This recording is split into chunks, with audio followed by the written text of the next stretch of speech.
Hello everyone, you're watching Ambiguous Minds, where we encourage you to get more of the things you want out of life, and that's usually by having more money. I'm Winsley Leonce, and in today's video, I'm going to be sharing with you on how I reduced my tax liability by over $40,000 and essentially paid less than 1% in both federal and state income taxes. If it's your first time here, please consider subscribing if you find any of this information useful, and also remember to leave the video a thumbs up. Now before I dive into the topic, I want to put the disclaimer out there that please do not consider this as tax advice. This is just me sharing my personal experience. Always remember to talk to or consult with a tax attorney or other certified professional for your individual tax needs. So back in 2018, I made a combined gross taxable income of $63,676. And of that $63,000, I only had to pay $533 in federal taxes. Now my filing status was single and no dependents. I didn't file head of household, I didn't file married filing separate, it was just single and no dependents. Now the reason I only had to pay about $500 off $63,000 in income is because I had my own business. I had my own LLC. And I'm not going to bore you with the full details and all the different expenses, so what I'm going to do is I'm just going to break down the larger numbers as simple as I can to hopefully help you get a better understanding and see how I did it.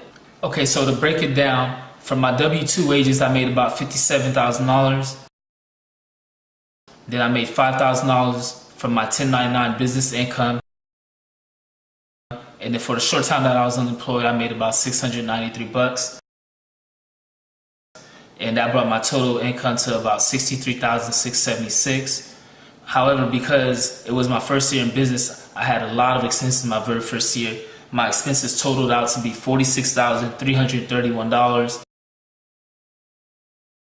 And because my expenses gave me such a drastic loss, what I did is I actually absorbed that loss, and that's what reduced my taxable income down to $17,345.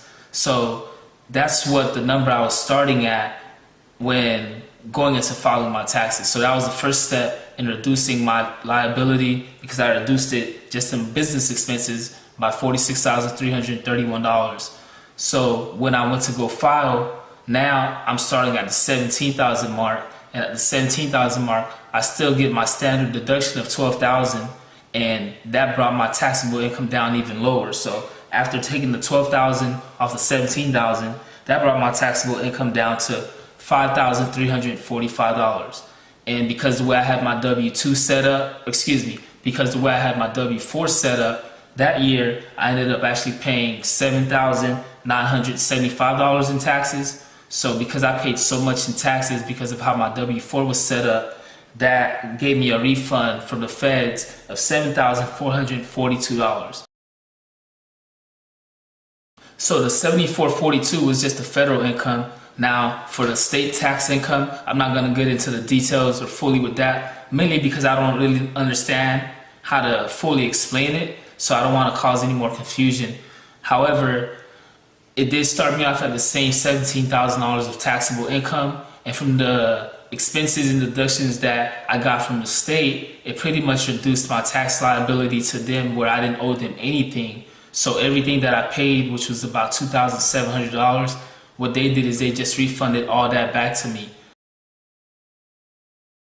And combined with my federal and the state tax return, that's how I was able to get about $10,200 back in pretty much state income taxes and federal income taxes. All in all, if you take the percentages, I paid less than 1% in federal and state income taxes, and then that's not even to include like any benefits that I got from the VA or any other federal grants that I received that was tax-free. I do have another video on that, because overall I made six figures. I made over six figures, and my tax liability only came out to about $500. So that's like less than 0.5%. So a lot of people wondering how the rich, I guess you would say, stay richer is because they keep more of their money. So when you do the math, $10,000, that's between $800 and $900 a month extra that you could have been pocketing because you didn't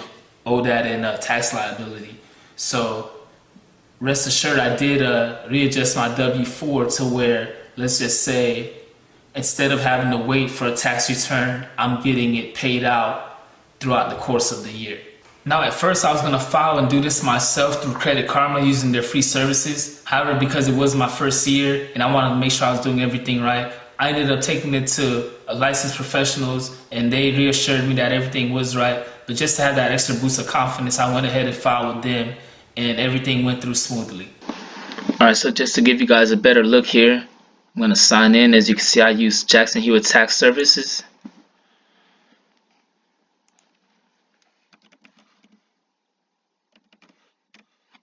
Now you check the return status,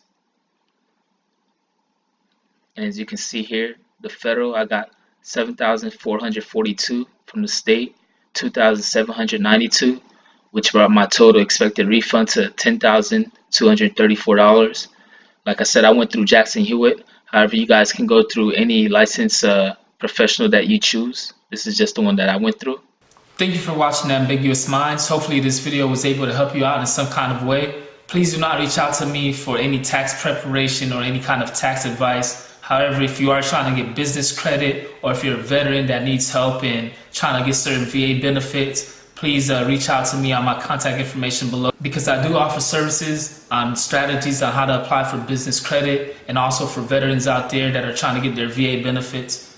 Again, this is Winsley Leonce. You guys have a good one.